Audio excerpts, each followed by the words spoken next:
Welcome to another deep dive, everybody. This time, we're taking a look at Plato's allegory of the cave. And get this, it's not just about ancient philosophy. Our listener wants to explore how it applies to us, today, in the age of the internet and social media. Yeah, it's wild how something written so long ago can still feel so relevant. Talk about timeless wisdom. Right. Okay, so to get us started, you've brought a bunch of different excerpts from Plato's work. Well, we've got the allegory itself, of course, that's from the Republic. Of course. But we've also got some other interesting bits and pieces to help us understand Plato's thinking. Stuff about rhetoric, knowledge, virtue. Oh, and I saw something in there about a doctor using magic charms to, make people immortal or something. Ah, that's from Charmes. It's actually about soufrosuna, which is often translated as temperance, but it goes way deeper than that. Okay, so we've got a lot of ground to cover. But before we go too far, let's remind everyone what the allegory of the cave is all about. Just to get us on the same page, you want to take that one? Sure. Okay, so picture this. You've got a bunch of prisoners.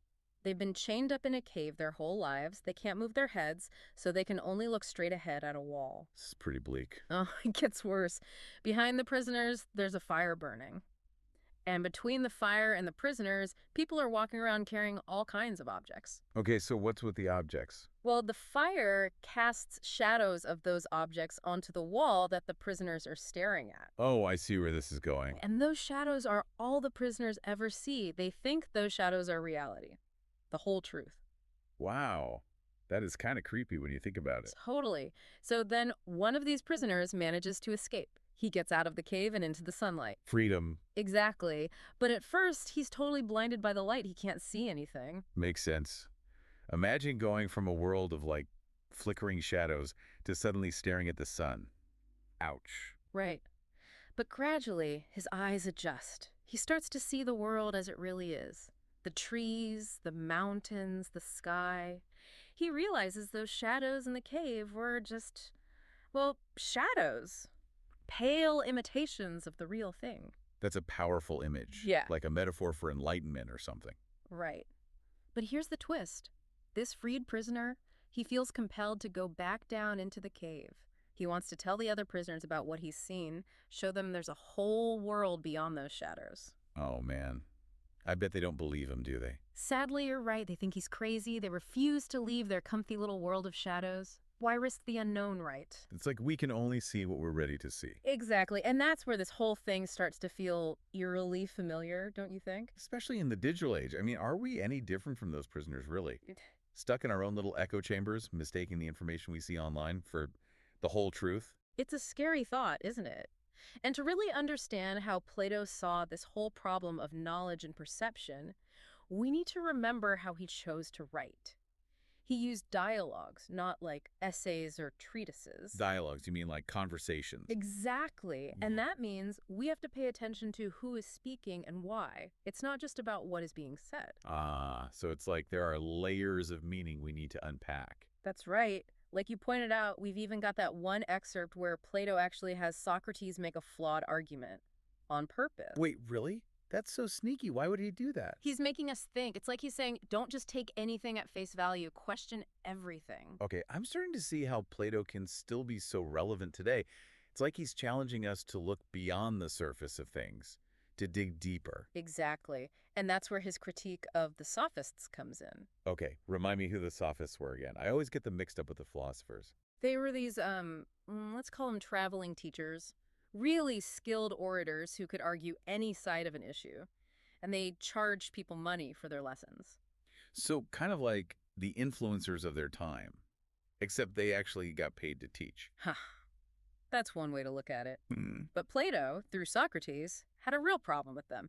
He saw them as more interested in winning arguments than actually finding the truth. Okay, I can see how that could be a problem. Yeah, especially because they were so good at making things appear other than they were, like masters of manipulation. Oh, wow. That's kind of terrifying, actually. It is, because it shows just how easily we can be misled, even if we think we're being logical. Yeah, especially with all the misinformation flying around online these days. It's like, how do we even know what to believe anymore? It's a challenge, that's for sure. It's almost like everyone has the power to cast shadows on the wall now. And we're all just sitting there watching the show. Yeah. So what's the solution? How do we break free from our modern day caves? It all starts with questioning. Questioning, huh? Okay, questioning what exactly? Everything. Seriously. The stuff we see online, the sources we trust, even our own biases. It all needs to be put under a microscope. Whoa, that sounds like a lot of work. It can be, but it's worth it. Think about it. It's kind of like that prisoner escaping the cave, right? It's a tough journey, but it's the only way to reach the truth. Yeah, I get that. But it's also, like, kind of scary to question everything. It can be overwhelming, you know? Totally. And it's natural to feel resistance, especially when those beliefs are like really deeply held. It can feel easier to just stay in our comfort zone, even if we know it's not the whole picture. Right, like, it's comfy back there in the cave, Yeah, even if it's just shadows. exactly. And that's where this Forsuno thing comes in. Remember we talked about that earlier? Oh yeah, magic charms and all that. Well, it's not really about magic. It's more about like deep self awareness, understanding our own biases, and recognizing that we don't know everything, especially in the digital world where there's just so much information flying around. Okay, that makes sense. But how do we actually, like, do that? How do we apply Shushasuno in our daily lives? Well, one way is to just hit pause before we react to something online, you know? Instead of immediately sharing or commenting, take a breath. Ask yourself some questions. Okay, like what kinds of questions? We'll start with the source, like where did this information come from? Is the source generally reliable? Stuff like that. Right. Because anyone can post anything online these days. Exactly. And then ask yourself, does this information actually align with my own values? Or am I just reacting emotionally? Oh, well, that's a good one. It's so easy to get caught up in the heat of the moment, especially online. Totally.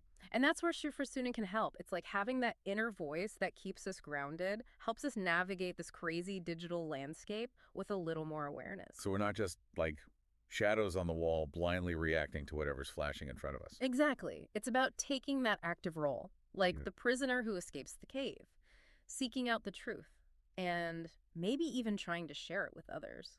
Oh, man. Speaking of sharing, have you ever tried to explain something really important to someone and they just like totally shut down? Ugh, yeah. It's the worst. Remember that excerpt where Socrates is accused of like twisting arguments to make them sound better? Oh, yeah. That kind of shows the pushback we might face when we try to, enlighten others. Yeah, for sure. I've totally been there. It's like talking to a brick wall sometimes. It's frustrating. But Plato actually gives us some advice on this too. In Crito, Socrates argues that it's always better to try to persuade people through reason and dialogue, even when we disagree. It's better than like forcing them to see things our way. Oh, so like civil discourse is key, even when, or especially when it's tough. Exactly. It's about respecting other viewpoints, listening with an open mind, Hmm, and recognizing that even our own understanding might be flawed. right. Which brings us back to Safasuna, that whole self-awareness thing. It can help us approach these conversations with a bit more humility, Yeah, you know, and a willingness to be wrong. totally. And that's especially important in the digital age. It's so easy to get trapped in these echo chambers where all we hear are voices that already agree with us. Right, right. Okay, so we've talked about questioning information and like having those tough conversations. But what about rhetoric? Where does that fit in? Isn't that kind of part of the problem? Oh, for sure. Rhetoric is definitely part of the equation. The excerpts you pulled from Phaedrus are really helpful here. Plato actually explores both sides of rhetoric, like how it can be used for good or for evil. So rhetoric itself isn't necessarily bad. It just depends on how it's used. Exactly. It can be used to, like, illuminate the truth, to persuade people towards what's right and good. But it can also be used to deceive, to manipulate emotions, to make weak arguments sound strong. Just like those sophists we were talking about. So it's like we need to be rhetoric detectives or something, carefully analyzing everything to try to figure out what's real and what's not. That's a great way to put it. We can't just be passive consumers of information anymore. We got to be active participants, especially in this digital age where we're constantly being bombarded with persuasive messages. That makes me think about that whole lover versus non-lover debate you found. Hmm. Could our attachments, like to people or ideas, make it harder for us to see the truth? Oh, that's a really interesting connection. Yeah, that debate in Phaedrus really highlights how our emotions and desires can affect how we see the world. So like the non-lover would say they're more objective because they're not blinded by passion. That's their argument, yeah. They claim to be more stable, more rational, less prone to emotional extremes, and therefore better equipped to, think clearly. But isn't there something to be said for that passionate pursuit of truth? that the lover embodies. Oh, absolutely. The speaker advocating for the lover actually argues that passionate love, even though it can be messy, can be like a driving force in our quest for knowledge. Like that yearning for something more, Yeah. that desire to reach for the light. That can be really powerful, right? Yeah. Exactly. They even describe love as a kind of divine madness, like an inspiration that pushes us beyond our comfort zones and compels us to seek out truth and beauty in everything. It's almost like without that passion, we might never even try to leave the cave in the first place. That's such a good point. And just like that freed prisoner, we might encounter pain and longing along the way. But those challenges can ultimately lead to growth and deeper understanding. So both the lover and the non-lover have a point. It's like Plato's saying we need both, right? Mm. Passion and reason. You got it. And that balance is especially important today because we're constantly bombarded with messages that are trying to play on our emotions and desires. Yeah, for sure. It's like we need to be aware of those traps while also like harnessing the power of passion to fuel our own journeys. Exactly. And just like Shifrasuno helps us deal with information overload, a balanced approach to love and desire can guide us towards wisdom instead of, deception. This is really making me think differently about the allegory of the cave. It's not just some ancient story. It's like a guide for navigating the world today. I totally agree. And that's the amazing thing about Plato. His work is so timeless, it speaks to us across centuries. Before we wrap up, there's one thing I wanted to touch on. The sun. What does that represent in the grand scheme of things? It feels like the sun has to be like a pretty important symbol, right? Oh, absolutely. You hit the nail on the head. The sun represents the ultimate source of truth and knowledge, at least for Plato. It's what he calls the form of the good. Okay, so I think I get the basic idea, but remind me, what are forms again? I always struggle with that part. Right. So imagine like the perfect version of something, like the perfect circle, or the concept of pure justice. These perfect versions, these ideals, they exist outside of our physical world, in a realm of pure ideas. And those are the forms. So it's like blueprints for everything we see around us. Yeah, that's a great way to think about it. And the form of the good is like the most important form of all. It's the source of all the other forms. Kind of like how the sun is the source of light and life for our world. So connecting that back to the allegory, is the prisoner escaping the cave, like a metaphor for us trying to understand the form of the good. Yes, it represents our journey towards true understanding, towards seeing the world as it really is, illuminated by the light of the form of the good. Wow, that's pretty deep. So Sufrisuna, critical thinking, all that, it's all connected to this journey towards the form of the good. Exactly. It's not just about escaping the shadows. It's about reaching for that ultimate source of illumination, that understanding of what's truly good and true. Which makes me think about that question you posed from Symposium. If love is what draws us towards what's good and beautiful, how do we make sure we're being guided by the right kind of love, the kind that leads to wisdom, not deception?